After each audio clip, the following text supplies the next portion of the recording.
Dobar dan, ja sam Teja Herak. Ja sam Bernarda Dragin. I tema našeg videa je kružnica i krug. Za početak ćemo definirati osnovne pojmove, dakle kružnicu i krug. Kružnica je skup svih točaka ravnine koje su jednako udaljene od fiksne točke S. Navedenu udaljenost nazivamo polumjerom ili radijusom kružnice, a fiksnu točku S nazivamo središtem ili centrom kružnice. Dakle, što nam to znači?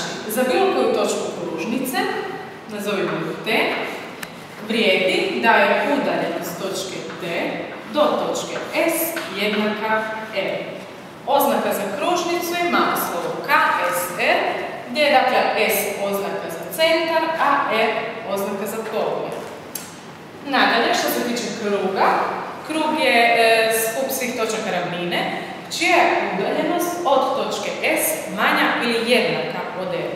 Dakle, za razliku od kružnice, ovdje uzimamo u obzir i one točke čija je udaljenost od S-a manja od R. Oznaka za krug je veliko slovo K, SR, gdje je dakle S ponovno oznaka za centar, a R oznaka za polumjer. Dakle, uz pojmove kružnica i krug treba spomenuti pojam tetiva. Tetiva je dužina koja spaja bilo koje dvije točke na kružnici.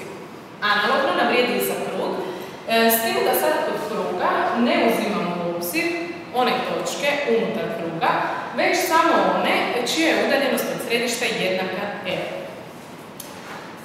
Dakle, označimo dvije točke koje pripadaju kružnici, to je točka A te točka B. Tetiva je dakle dužina koja spaja te dve točke. Od svih tetiva najdulja je ona koja sadrži središte. Konstruiramo takvu jednu tetivu. Ta tetiva naziva se dijametar ili promjer kružnice ili kruga. Oznaka je malo d, odnosno veliko R, i ona iznosi 2 puta malo R. Označimo krajnje točke te tetive sa A i B. Veliko D, dakle promjer, jednak nam je udaljenosti točaka A, B. Uočimo da tu udaljenost možemo podijeliti na udaljenost točke A do točke S plus udaljenost točke S do točke B. Prema definiciji kruga, odnosno kružnice, vidimo da su te udaljenosti jednake R, odnosno imamo R plus R, što je jednako 2R.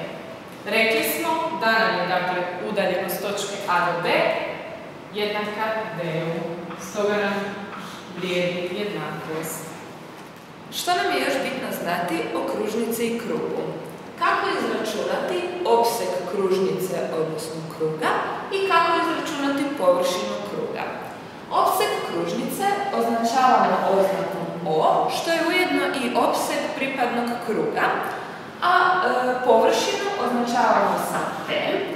Te su formule za njihovo izračunavanje sljedeće. Opseg nam je jednak 2 puta R puta pi, a površina nam je jednaka R na kvadrat puta pi, gdje nam je R radijus kružnice i kruga, a pi iracionalan broj čija je približna vrijednost 3,14. Sljedeće što ćemo spomenuti je kružni luk. Odaberimo dvije proizvodne točke koje pripadaju kružnici, točku A i točku B. Te dvije točke dijele kružnicu na dva dijela. Ta dva dijela zovemo kružnim lukovima. Kružne lukove označavamo oznakama AB i BA. Oznaka AB označava da nam je početna točka kružnog luka točka A, a krajnja točka kružnog luka točka B u pozitivnom smjeru, odnosno smjeru suprotnom kretanju kazaljke na satu. Analogno vrijedi i za oznaku BA, gdje nam je B početna točka kružnog luka, luka, a točka A krajnja točka kružnog luka. Kod kružnog luka možemo izračunati njegovu duljinu, no prije svega spomenimo što je to središnji kut. Dakle, za kut ASB, gdje je S centar, odnosno središte kružnice ili kruga, kažemo da je središnji ako on odgovara luku AB. Jasno je da mjera kuta ovisi o duljini luka. Oznaka za duljinu luka je L, odnosno L od alfa, gdje je alfa mjera središnjeg kuta. Za početak spomenimo kolika je duljina luka koja odgovara kutu čija mjera je 1 stupanj na kružnici polumjera E. Dakle, jednak je 2 puta R puta pi kroz 360, što je jednako nakon kraćenja R puta pi kroz 180.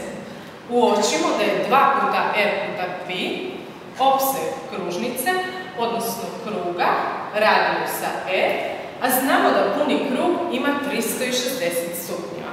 Sada možemo napisati formulu za duljinu kružnog luka za po volji odabrani kut.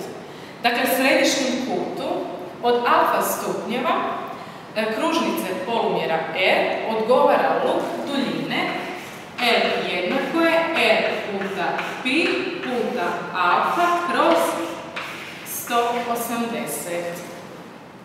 Spomenimo sada kružni isječak. Kut BSA, gdje nam je S središte kruga, isjeca od njega dio koji nazivamo kružni isječak. Zanima nas kolika je njegova površina. Površinu kružnog isječka, koji odgovara središnjem kutu od alfa stupnjeva, izračunavamo pomoću formule. P je jednako R na kvadrat puta pi puta alfa kroz 360 ili R puta L kroz 2, gdje nam je R radijus kruga, a L duljina pripadnog kružnog luka. Dakle, ovo je bilo osnovno o našoj temi kružnica i krug. Zahvaljujemo vam